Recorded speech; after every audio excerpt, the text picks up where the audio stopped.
और प्रभु इस रात के पहरे भी आपको संभालेंगे और आने वाला हफ्ता आपके लिए आशीष होगा। और इस क्रिसमस मंथ में जो भी संडे आए जरूर चर्च जाएँ और एक हफ्ते अंगीकार तौबा करें, प्रार्थना और वचन में जीवन बनाए रखें, संगति में जीवन बनाए रखें और प्रभु आपको आशीष करने जा रहे हैं। आने वाला साल भी आपके लिए आशीष होगा।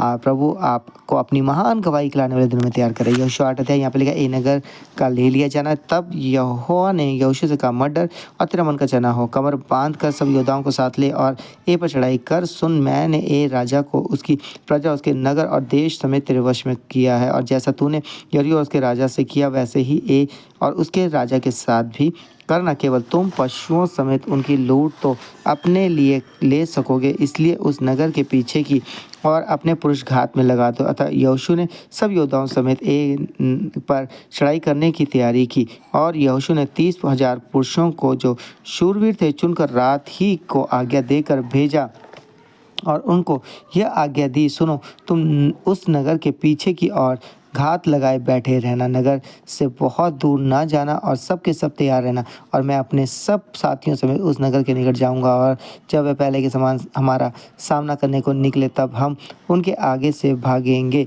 तब वह ये सोचकर कि वह पहले की भांति हमारे सामने से भागे जाते हैं हमारा पीछा करेंगे, इस प्रकार हम उनके सामने से भागकर उन्हें नगर से दूर निकाल ले जाएंगे। तब तुम घात में से उठकर नगर को अपना कर लेना, क्योंकि तुम्हारा परमेश्वर यहोवा उनको तुम्हारे हाथ में कर देगा और नगर को ले लो। तब उसमें आग लगाकर फूंक देना, यहोवा की आज्ञा के अनुसार ही काम करना। सुनो, मैंने तुम्हें आज्ञा दी है। तब यहोशू ने उनको भेज दिया और वे घात में बैठने को चले गए और बेतेल और एक के मध्य में और एक ही पश्चिम की ओर बैठे रहे, परंतु यहोशू उस रात को लोगों के बीच टिका रहा। यहोशू सवेरे उठा और लोगों की गिनती लेकर इस्राएली वृद्ध लोगों समेत लोगों के आगे आगे एक ही ओर चला और इसके संग के सब योद्धा चढ़ गए और एन नगर के निकट पहुंचकर उसके सामने उत्तर की ओर डेरे डाले दिए और उनके और ए के बीच एक तराई थी। तब उसने कोई 5,000 पुरुष चुनकर बेतेल और ए के मध्य नगर के पश्चिम की ओर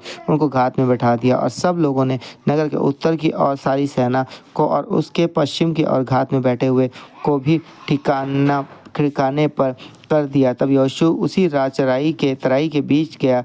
तब एक राजा ने ये देखा, तब वह फुर्ती करके सवेरे उठे और राजा अपनी सारी प्रजा को लेकर इस्राएलियों के सामने उनसे लड़ने को निकलकर ठहराए हुए स्थान पर जो अराबा के सामने पहुंचा और वह नहीं जानता था कि नगर की पिछली ओर लोग घात लगाए बैठे हैं। तब यहोशू और सब इस्राएली उनसे मानो हार मानकर जंगल का मार्ग लेकर भाग निकले। तब नगर के सब लोग इस्राएलियों का पीछा करने को पुकार के बुलाए गए और वह यहोशू का पीछा करते हुए नगर से दूर निकल गए और ना ए में और ना बेतेल में कोई पुरुष रह गए जो इस्राएलियों का पीछा करने को ना गया हो और उन्होंने नगर को खुला हुआ छोड़कर इस्राएलियों का पीछा किया।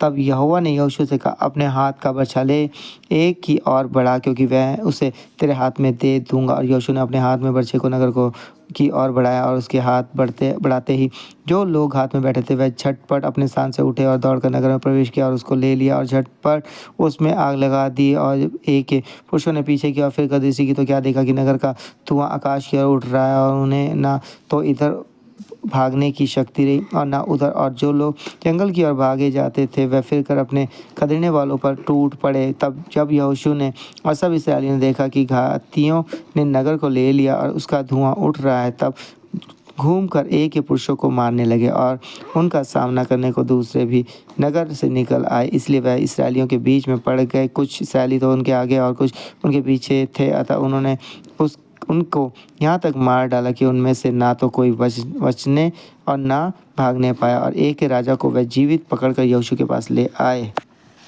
जब इस्राएली के सब निवासियों को मैदान में अर्थात उस जंगल में जहाँ उन्होंने उनका पीछा किया था घात कर चुके और वह सब के सब तलवार से मारे गए, यहाँ तक कि उनका अंत हो गया।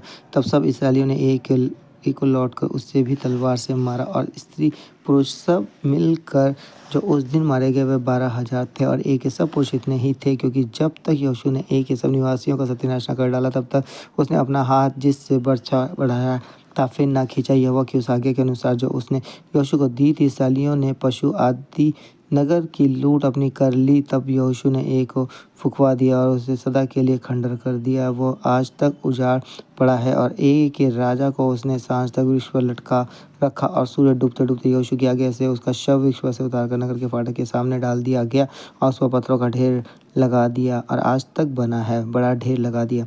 एबाल पर्वत पर व्यवस्था का पाठ। तब यहोशू ने इस्राएलियों के परमेश्वर यहोवा के लिए एबाल पर्वत पर एक ऐसी वेदी बनवाई जैसे यहोवा के दास मूसा ने इस्राएलियों को आज्ञा दी थी।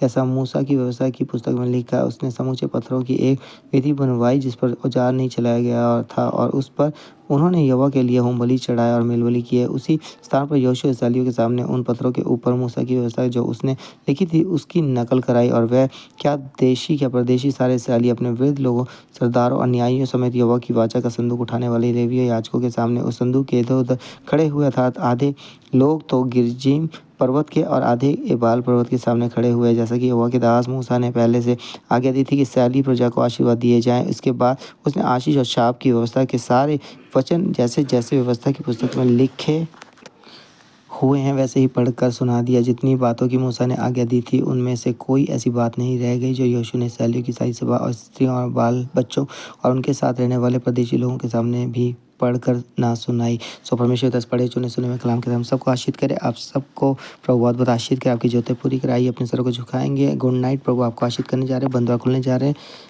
हालेलुया। धन्यवाद धन्यवाद धन्यवाद। इब्राहिम इसहाक याकूब के पिता परमेश्वर आपके सम्मुख आते प्रभु, ये हफ्ता उनके लिए आशीष हो प्रभु जी। आज दिन भर संभाला है, सुरक्षा दी, धन्यवाद प्रभु जी। और ये क्रिसमस मंथ इनके परिवार घराने के लिए आशीष हो प्रभु, सारी जोतें पूरी करे, आने वाला साल भी आशीष और एक एक हफ्ता एक एक दिन प्रभु आप इन्हें संभाले, सुरक्षा दे, इनके विश्वास कर जो गलती कर जो पाप क्षमा करे, पिता का जीवन दे प्रभु। आपका धन्यवाद। प्रार्थना सुनने के लिए, आशीष करने के लिए प्रार्थना यीशु मसीह के नाम से मांगते हैं, आमीन। सबको जय मसीह की। प्रभु आपको आशीष करने जा रहे, बंधुआ खुलने जा रहे, बंधन टूटने जा रहे, सबको प्रभु आशीष करे। जय मसीह की।